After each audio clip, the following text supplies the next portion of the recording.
Bonsoir, bien-aimés frères et sœurs, à ceux que je n'ai pas eu l'occasion de saluer.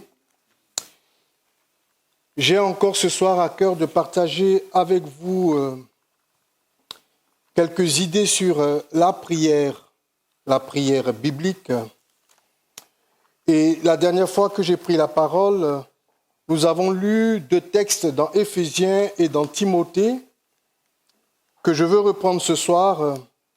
Éphésiens chapitre 6 au verset 18. Voici ce que dit l'Écriture. Priez en tout temps par l'Esprit, avec toutes sortes de prières et de supplications. Veillez-y avec une entière persévérance, priez pour tous les saints. Amen. 1 Timothée chapitre 2 au verset 1er, Paul dit ceci à Timothée.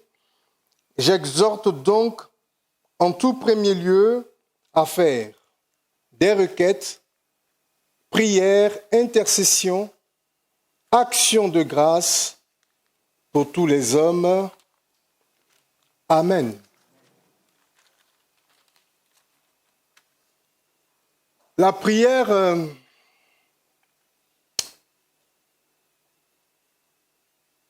est un don précieux que le Seigneur accorde à l'Église, aux croyants.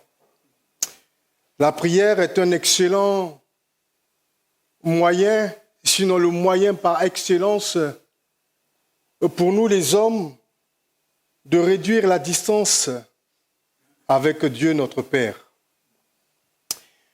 Paul, en s'adressant à Timothée,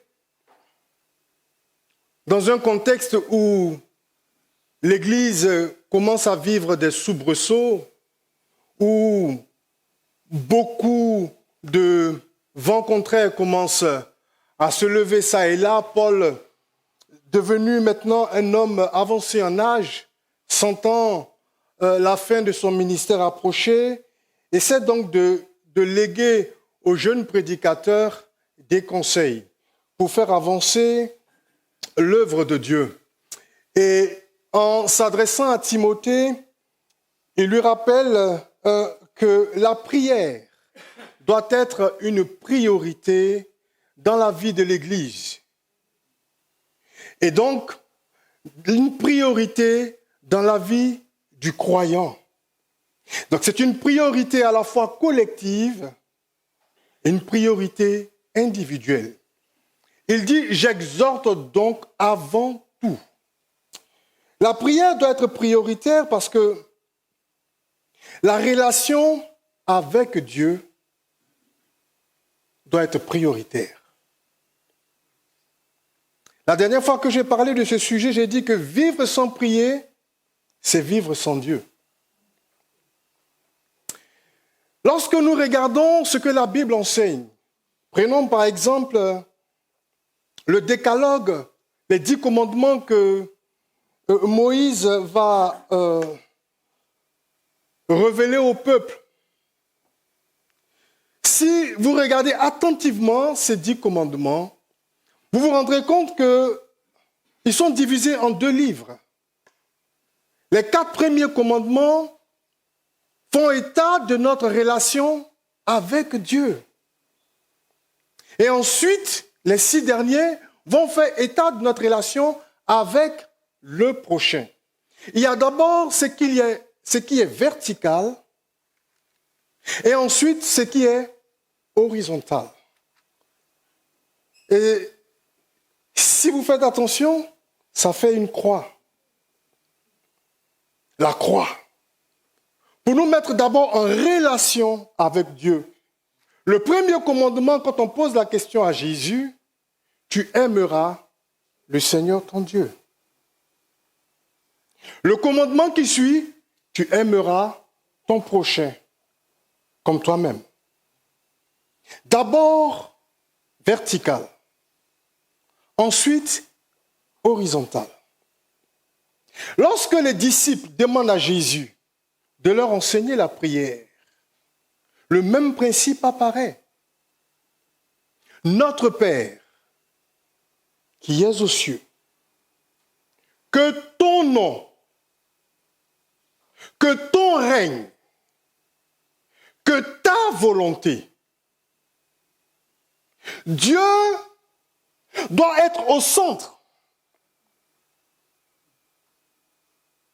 Et si vous observez la vie de notre Seigneur Jésus, Pierre nous dira que nous devons, il nous a laissé un exemple à suivre.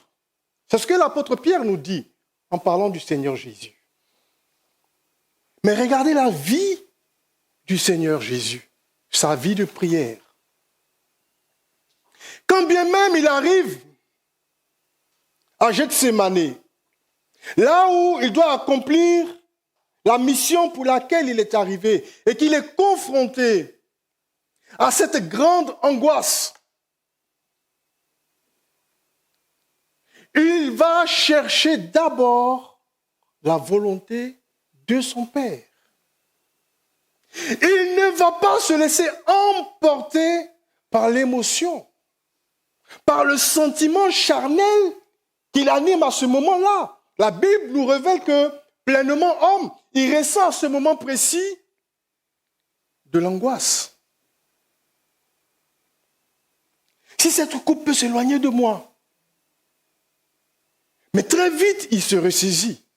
Non, non, pas ma volonté, ta volonté. Toute sa vie est un modèle de soumission, de dépendance à la volonté de son Père. Au point où dans l'évangile de Jean, il dira, le Fils ne fait que ce qu'il voit faire au Père. Et voilà l'exemple que nous sommes appelés à suivre. Si nous sommes des enfants de Dieu et que la prière fait partie de notre ADN nouveau, parce que nous sommes en Christ, nous sommes devenus une nouvelle création, la prière va nous amener à nous dépouiller de nous-mêmes, à nous départir de nos émotions pour d'abord chercher le cœur de Dieu. Et Paul nous dit ceci. Avant tout, faites des requêtes, des prières, des intercessions, actions de grâce. C'est ce qu'il dit à Timothée. Permettez-moi de m'arrêter un temps soit peu sur ces 4 mots différents. Ces 4 mots nous parlent de prière. Mais il y a là différentes sortes de prières. Ça rejoint donc ce qu'il disait en Éphésiens. Faites par l'Esprit toutes sortes de prières. Il y a dans cette liste qu'il donne dans 1 Timothée chapitre 2, verset 1, il y a d'abord le mot prière. Il est question ici, si on prend l'étymologie grecque, il est question ici d'une prière, d'une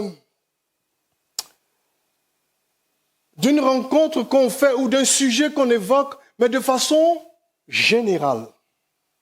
C'est une prière qu'on fait en général. Par exemple, pour être concret, on peut être là, et puis par exemple on dira, puisque ces temps-ci nous avons pratiqué un baptême, des baptêmes, on va prier pour les néophytes, les nouveaux baptisés.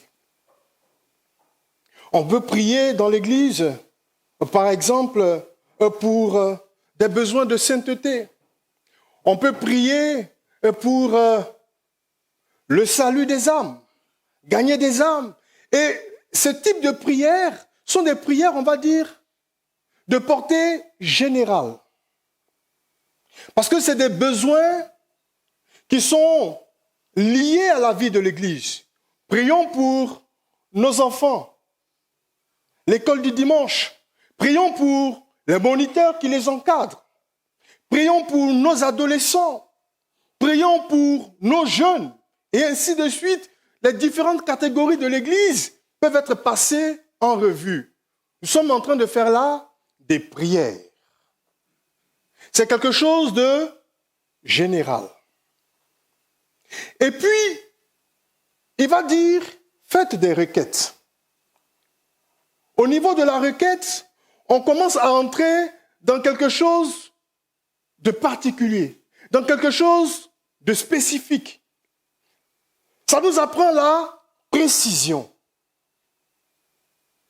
La plupart des prières qu'on a faites ce soir étaient des requêtes. Le dirigeant qui nous conduisait dans la prière a cité des noms. Et on a élevé la voix en faveur de ces personnes. C'était comme si nous étions en train de faire des pétitions, une pétition. Vous savez, quand on fait des pétitions, on élabore un sujet, un thème. Il y a une cause, il y a une raison, une motivation qui va susciter l'adhésion des différents pétitionnaires. Alors, ils vont marquer leur nom. Eh bien, c'est ce que nous faisons lorsque nous sommes en train d'adresser des requêtes. C'est comme si nous partions à un rendez-vous, à un entretien individuel avec un sujet. Et il est bon qu'en tant qu'Église et en tant que croyants, nous sachions parfois cibler nos prières, être précis. Parfois, le Seigneur Jésus s'est retourné face à des personnes pour leur demander « Que veux-tu que je fasse ?» Des requêtes précises. Que veux-tu? Le Seigneur, à des moments, attend de nous des requêtes précises. Et il faut que l'Église que nous sommes sache prier de façon ciblée, à des moments donnés. Voilà ce que nous attendons. Voilà ce que nous désirons. Alléluia. Amen. Après le niveau de la requête, on va avancer un peu plus loin. On va arriver à l'intercession. À l'intercession. Là, permettez-moi de le dire ainsi, on monte encore un cran au-dessus. L'intercession, c'est l'aptitude à se placer entre. Celui qui vient et qui se met entre deux situations, deux personnes, parfois même des situations opposées, antagonistes. Tu te mets au milieu pour demander faveur, pour demander grâce. C'est un peu le rôle du sacrificateur dans l'Ancien Testament. Il se place entre le peuple et Dieu. L'intercession, vous savez, mes frères et sœurs, va au-delà de juste se mettre dans une posture de prier pour. Ça va bien au-delà. L'intercession a des exigences. Tout le monde peut devenir intercesseur, mais tout le monde n'est pas intercesseur. Parce que l'intercession va demander une implication. C'est un temps de supplication. L'intercession intervient parce qu'il y a une situation de danger. Et l'intercesseur est celui qui voit le danger. Il y a une menace. Si vous prenez dans les Écritures, je pense qu'on va lire quelques passages, vous allez voir qu'à chaque fois qu'il y a intercession, il y a un danger de mort, de destruction. Et l'intercesseur doit être capable d'attirer l'attention de celui auprès de qui il va plaider. C'est là tout l'enjeu. Si nous prenons par exemple l'histoire de Jonathan, vous connaissez Jonathan, le fils de Saül? Très bien. Vous savez que Saül va prendre David en jalousie, en haine même d'ailleurs. Et le fils de Saül, Jonathan, lui, il va s'attacher à David. Dans 1 Samuel chapitre 18, vous allez voir que la Bible va nous apprendre que Jonathan va aimer David comme il aimait son âme. Il s'attache à David. Vous voyez, l'intercesseur, il y a d'abord ce sentiment d'attachement, ce sentiment d'appartenance, ce sentiment d'être lié à la personne. Ce n'est pas juste une évocation comme ça du bout des lèvres, non. Il y a un lien.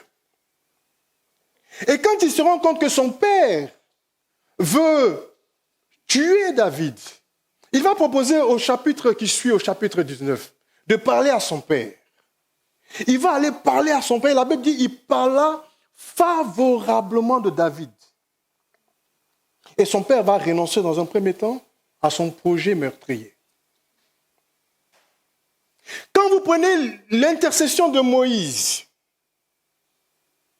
si vous lisez dans Nombre chapitre 14, vous allez voir que parce que les enfants d'Israël ne mettent en doute la promesse de Dieu, la parole de Dieu, face aux géants d'Anak qu'ils ont vus et qui n'arrêtent pas de contester, Dieu dit à Moïse, je vais les exterminer.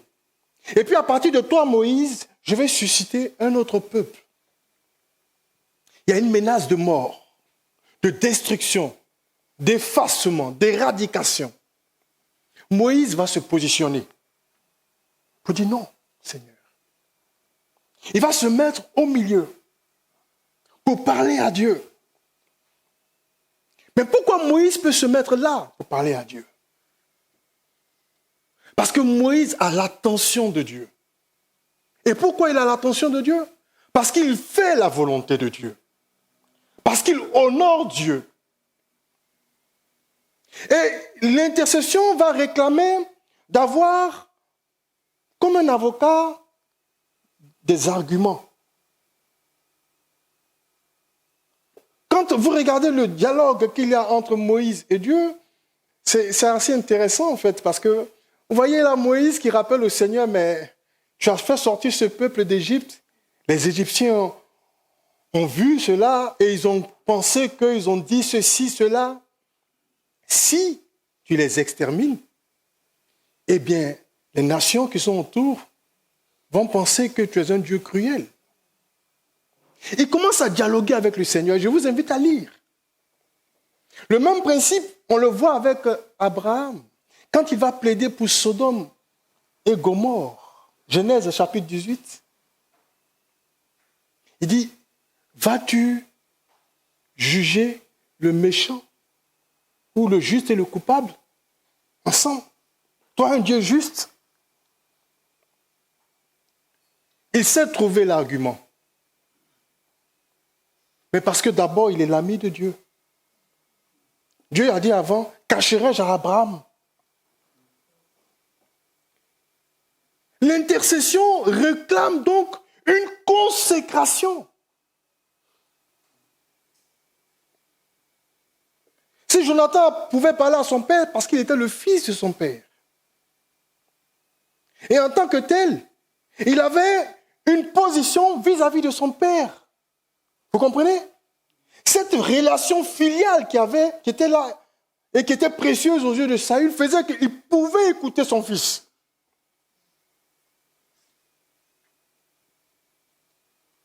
Aujourd'hui, souvent on parle d'intercession, mais on ne fait pas attention à tout ce qui va avec.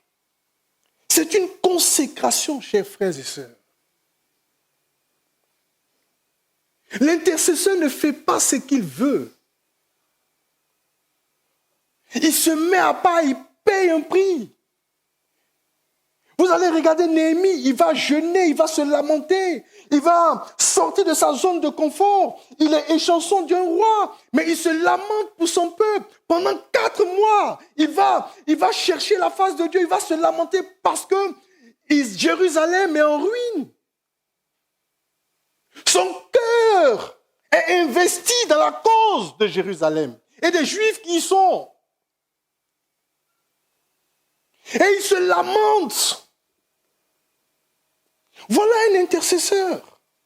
Quand vous prenez Daniel dans sa prière, idem. Il s'identifie au peuple. Nous avons péché. Josaphat, et ainsi de suite, mais toutes les prières dans les Écritures, où il est question d'intercession, ce sont des modèles classiques. Mais c'est tellement profond, mes frères et sœurs. Et ça doit nous interpeller. Ça doit nous interpeller. Parce que quelle est l'odeur que nous dégageons quand nous nous présentons devant Dieu? Il y a cette parole dans Job que j'aime bien, ce verset, il me semble, en Job 22, 30. Et le coupable devra son salut par la pureté de tes mains. Alléluia. Le coupable aura son salut par la pureté de tes mains. Moïse, à un moment donné, quand il plaide pour Israël, à un moment donné, il dit au Seigneur, si tu ne le fais pas, efface-moi de ton livre de vie. Il engage sa vie. Il engage sa vie. Mais il peut aller là, parce qu'il est consacré à Dieu. Peux-tu faire pareil? Est-ce que je peux faire pareil? La qualité de ma vie, permettez-moi de parler en termes un peu techniques. Est-ce que mon orthopraxie, c'est-à-dire ma façon de pratiquer ma foi, me donne du poids devant Dieu pour que je puisse dire, aie pitié de un tel.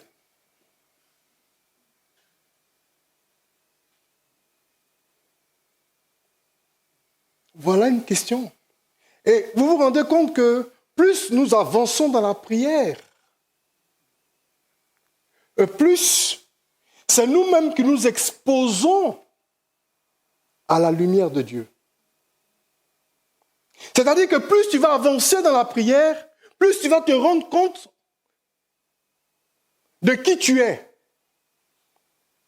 Et tu vas commencer à te sanctifier, à te mettre à part et à prendre la chose au sérieux.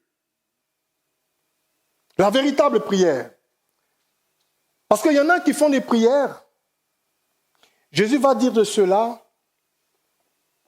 il répond à les paroles d'Ésaïe, ce peuple m'honore de ses lèvres, mais son cœur est éloigné de moi. Beaucoup prient. Et c'est pourquoi Jésus, quand il fait cet enseignement sur la prière dans Matthieu 6, il dit que certains, ils pensent que c'est à force de multiplier les paroles qu'ils vont être exaucés. Non. Et quand il finit cet enseignement sur dans Matthieu 6, regardez, il va jusqu'au bout, qu'est-ce qu'il dira? Cherchez premièrement. Vous voyez? La prière va nous amener à chercher le cœur de Dieu, en fait.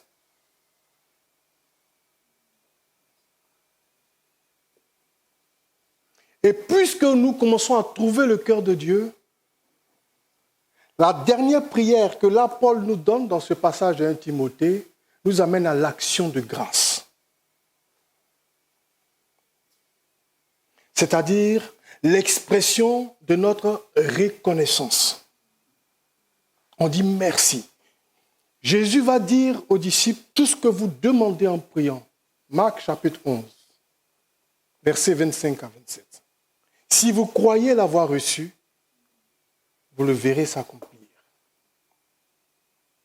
Paul, en parlant aux Philippiens, leur dira ceci, ne vous inquiétez d'eux, mais en toutes choses, faites connaître vos besoins. Par quoi?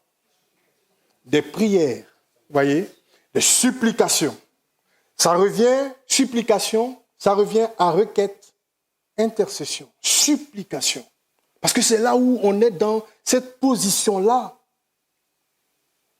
Et on n'en sort pas tant qu'on n'a pas reçu quelque chose. Ça demande de la consécration. Ça demande de l'amour. Ça demande de la passion. C'est un investissement. Parce que si tu n'aimes pas, tu ne peux pas prendre du temps. Tu ne peux pas rester longtemps, les genoux fléchis.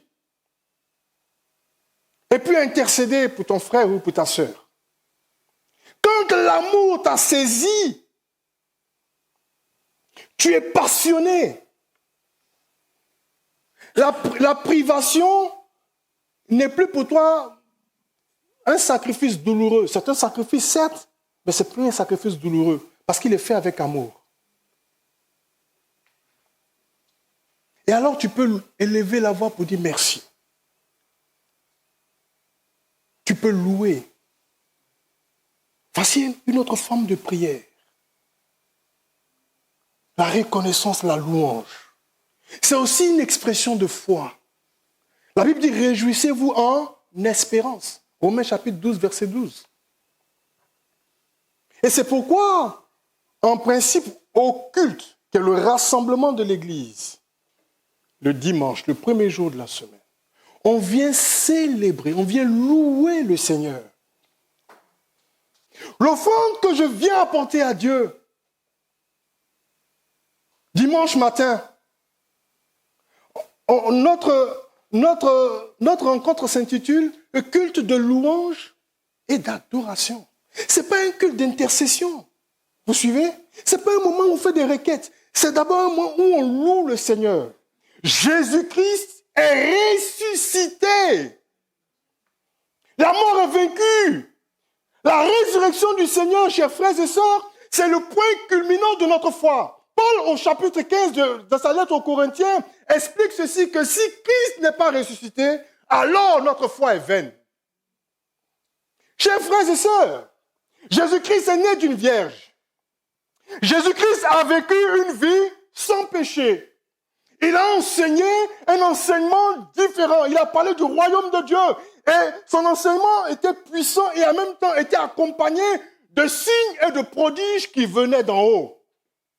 Mais si Christ n'était pas mort, et bien plus, si Christ n'était pas ressuscité, alors tout ceci n'aurait servi à rien. Et c'est pourquoi les disciples ont commencé à célébrer le premier jour de la semaine, le dimanche. Ce n'était plus le samedi, le jour du sabbat. Non, dimanche, le premier jour de la semaine. Parce que Christ est ressuscité, il est vivant. Voilà le message de l'Église. Et ce qui fait la différence avec toutes les autres religions, c'est que nous avons un médiateur, un leader qui est vivant. Alléluia!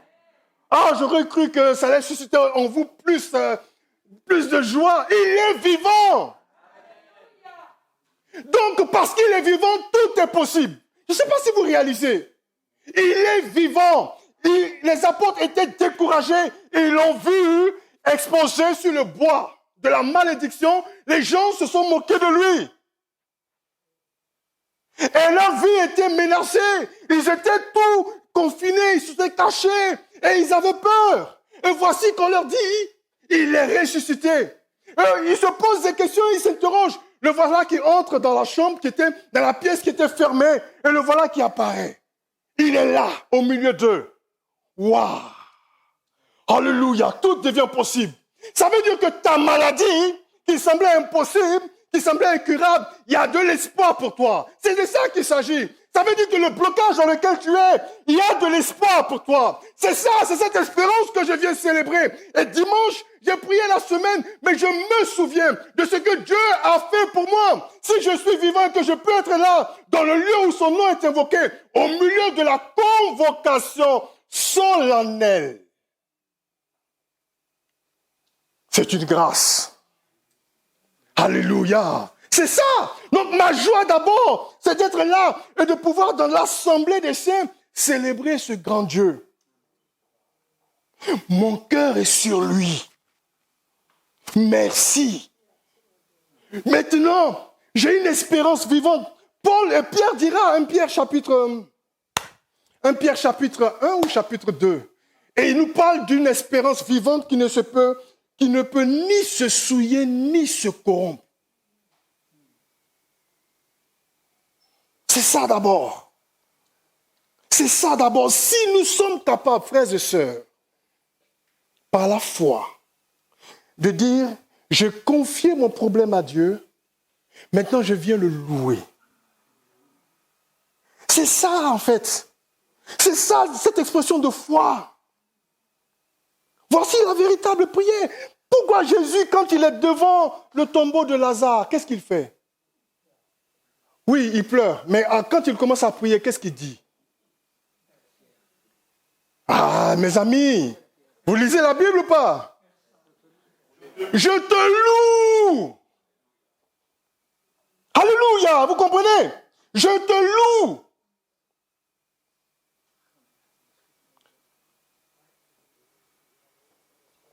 Je te loue. Quand j'arrive dimanche matin, que je commence à louer, alors que j'ai peut-être pas mangé, alors que ma fille est malade, je sais pas quelle situation qui peut me troubler. Et puis je suis capable de mettre cela à côté pour dire, Seigneur, je te fais confiance. Oh. Alléluia. Est-ce que vous captez, mes frères? C'est comme si j'avais ce pouvoir, j'allais ouvrir vos cerveaux, ouvrir vos cœurs, et puis insérer. Amen. Mais en fait, c'est de cela qu'il s'agit, mes amis. Et il faut qu'en tant qu'Église, nous comprenions ces différentes sortes de prières. Paul était un homme de prière. L'Église primitive était une Église qui priait. Il y avait des résultats.